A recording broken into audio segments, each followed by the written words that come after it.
प्रातःकाल की इस मंगल वेला में अपने दोनों हाथों को जोड़ लेंगे और स्मरण करेंगे उस परमात्मा का जिनके चरण सानिध्य तले हमारा ये जीवन व्यतीत हो रहा है। नमो अरिहंता नमो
ज्ञान ध्यान तप चारित्रिक जो जन्म देती ऐसी जिन्यवाणी माँ को मेरा सो प्रणाम है।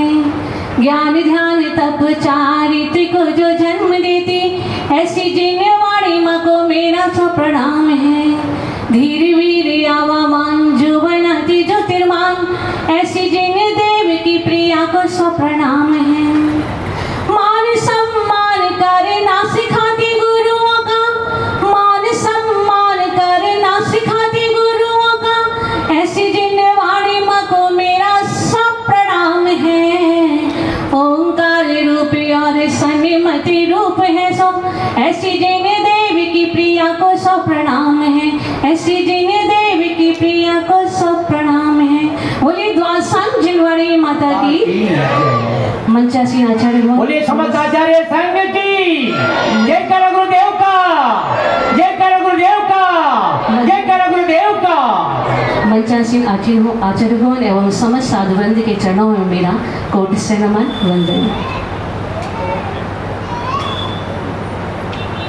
मनुष्य इच्छाओं का गुलाम है। किसका गुलाम है? इच्छाओं का गुलाम है। मन में इच्छा उत्पन्न हुई भोजन की, गए भोजन कर लिया, इच्छा समन हो गई, शांत हो गई और मन संतुष्ट हो गया। पर कभी कभी मानस पटल पर ऐसी इच्छाएं भी उत्पन्न हो जाया करती हैं जिनको पूर्ण करना मनुष्य के अपने हाथों में नहीं होता है। तब क्या होता है? वह व्यक्ति किसी भी प्रकार से बाई हुक और कुक उसको पूरा करने के लिए प्रयास करता है। उस इच्छा को पूरा करने के लिए वो भूल जाता है कि क्या मेरे करने के योग्य है और क्या मेरे करने के योग्य नहीं है।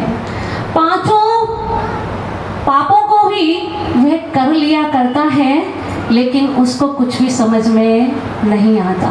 वह इच्छा उसके अंतरंग में इस प्रकार से घुल जाया करती है जैसे शक्कर घुल जाती है, और तब क्या होता है, तब ये शरीर भी क्रश हो जाया करता है। इच्छा मन के भंवर में उठती है और तन को खराब कर दिया करती है। इच्छा जब पूरी नहीं हो पाती है तो मनुष्य को पतन के कारागृह में भी ले जाती है। इसीलिए कहा मनुष्य माइनस इच्छाएं इज इक्वल टू मोक्ष। आचार्य भगवंतों ने भी सूत्र दिया, इच्छा निरोध तपः। इच्छाओं का निरोध करना, इच्छाओं को रोकना क्या है, तप है। तप से निर्जरा होती है, और जब निर्जरा हो जाती है तो जीव को मोक्ष हो जाया करता है। इसीलिए जीवन में से इच्छाओं को छोड़ देना चाहिए, रोकना चाहिए उन्हें। क्यों? क्योंकि इच्छाओं का गर्त कभी भरता नहीं है। ये ऐसा समुद्र है जो कभी भी खाली होता नहीं है।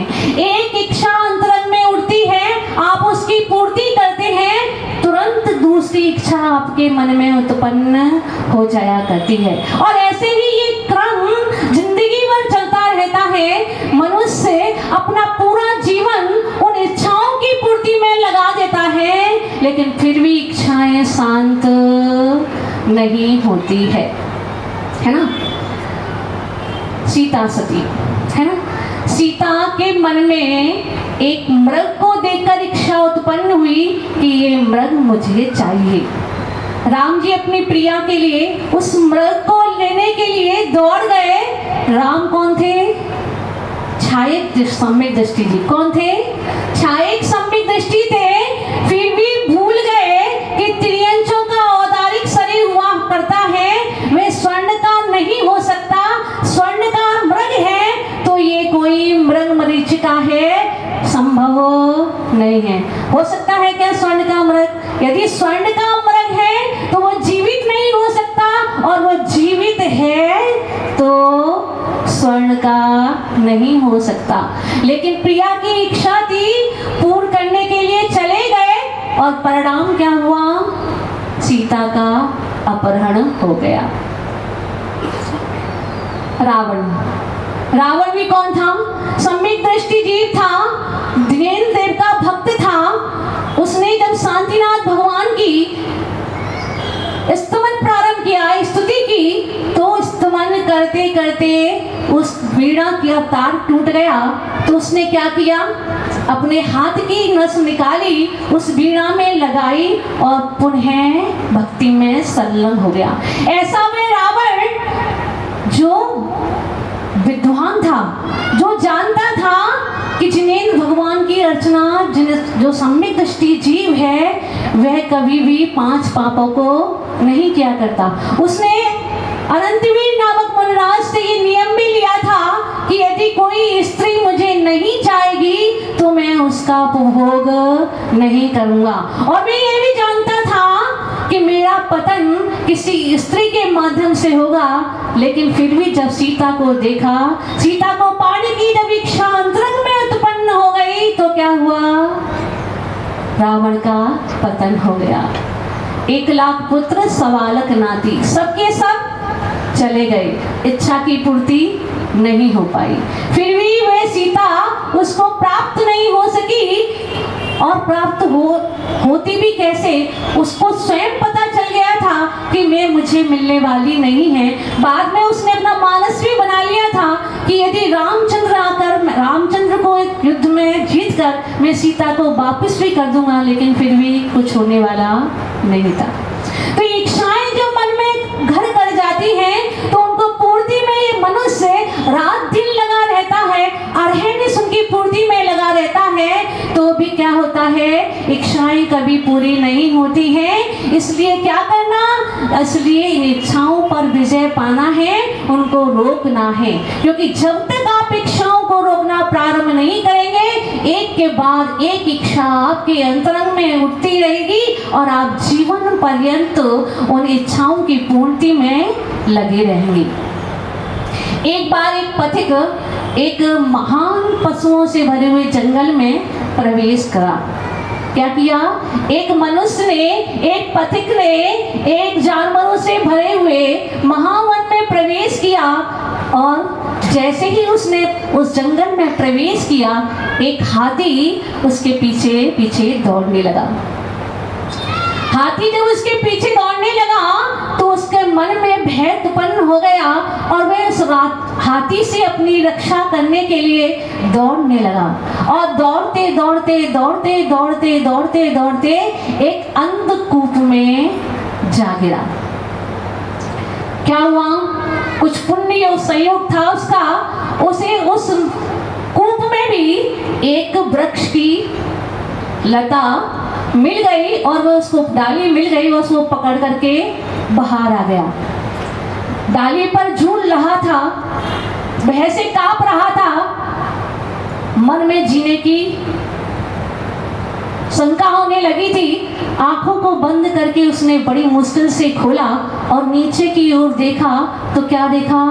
उसने देखा उस कूप के बीच में एक विशालकाय मगरमच्छ है, जिसको देख करके उसकी सांस ऊपर की ऊपर रह गई। फिर देखा तो क्या देखा? उस कूप में चारों कोने पर 4 सर्प हैं। अगर आपको ऐसा दिख जाए तो क्या होगा? क्या होगा? डर के मारे। फिर देखा, क्या देखा उसने? उस वट वृक्ष को 2 चूहे, जिसमें से एक श्वेत था और एक श्याम था, वो क्या कर रहे थे? वे उस वट वृक्ष की जड़ को काट रहे थे। अब तो उसके सांस ऊपर की ऊपर और नीचे की नीचे। जब आप पर दुख आता है तो आप क्या करते हो? मेरे दुख के दिनों में वो बड़े याद आते हैं, मेरे दुख के दिनों में वो मुझे याद आते हैं। बाबा मेरी पीड़ा पहचान जाते हैं, मेरे दुख के संकट के दिनों में वो बड़े याद आते हैं। उस पति को भी जब जीने की आशा नहीं बची तो उसने भी आंखें बंद करके भगवान का स्मरण किया, प्रभु का स्मरण किया कि कोई मुझे बचा ले, इस आपत्ति से मुझे छुड़ा ले, एक बार सिर्फ मुझे बचा ले। और इतने में ही क्या हुआ? वह जो हाथी उसके पीछे पीछे आ रहा था वह भी वहां तक आ पहुंचा और उसने क्या किया? उस वट वृक्ष को जोर से झंझोड़ना प्रारंभ किया और उस वट वृक्ष पर एक मधुमक्खियों का छत्ता था। किसका छत्ता था? मधुमक्खियों का छत्ता था। जैसे ही हाथी ने उस वट वृक्ष को हिलाया, वे मक्खियां उड़ करके सारी की सारी उसके शरीर पर चिपक गई। आपको यदि एक मधुमक्खी काट जाती है तो कैसा लगता है? कैसा लगता है? तो जिस पथिक के शरीर पर वो सारी की सारी मधुमक्खियां लगी हो, उसका क्या हाल होगा? भगवान ही जाने। वे सारी की सारी मधुमक्खियां उसके शरीर से लिपट गई। हम महसूस करें, चिंतन करें कि उसको कितना सुख और कितना दुख का वेदन हो रहा है। हम सोच रहे हैं कैसा जीव था, अरे कहीं ऐसा तो नहीं है ऐसी स्थिति हमारी भी हो। ऐसा हो सकता है क्या? चलो बाद में विचार करेंगे। फिर क्या हुआ? जब सारी की सारी मधुमक्खियां उसके शरीर से लिपट गई, कुछ पुण्य उसके खाते में शेष था। देव योग से एक विद्याधर अपनी विद्याधरी के साथ वहां से निकला और उस जो नारी होती है वो कैसी होती है? वात्सल्यमयी होती है, करुणा उनके हृदय में भरी होती है। उसने विद्याधरी ने जब देखा कि ये मनुष्य इतने संकट में है तो उसने क्या किया? उसने उस विद्याधर से कहा, हे नाथ इसको बचा लीजिए, इसको इस संकट से मुक्त कर दीजिए। विद्याधर ने उसको समझाना प्रारंभ किया, लेकिन जो मनुष्य था वह उसमें मस्त था। क्यों मस्त हो गया? क्योंकि जब मक्खियां उसके शरीर से लिपट गई थी उसी समय उस छत्ते से एक एक बूंद टपकी उसके अधरों पर जा गिरी और वह उसमें इतना मग्न हो गया, उसको इतना स्वाद आया कि वह सारी की सारी चिंताओं को भूल गया। उसको ये आभास भी नहीं रहा कि मैं मृत्यु के काल में पड़ा हूँ, सब भूल गया और किसकी इच्छा करने लगा, कैसे भी एक और बूंद मुझे मिल जाए। वे विद्याधर उसको समझा रहा है और वे मनुष्य उस एक बूंद की इच्छा में जीवन और मरण के बीच में लटका हुआ है।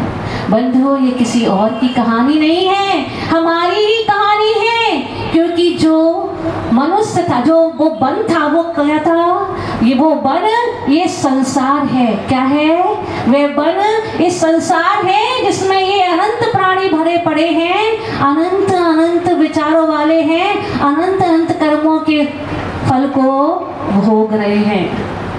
और वे जो हाथी उसके पीछे दौड़ रहा था, वो कौन था?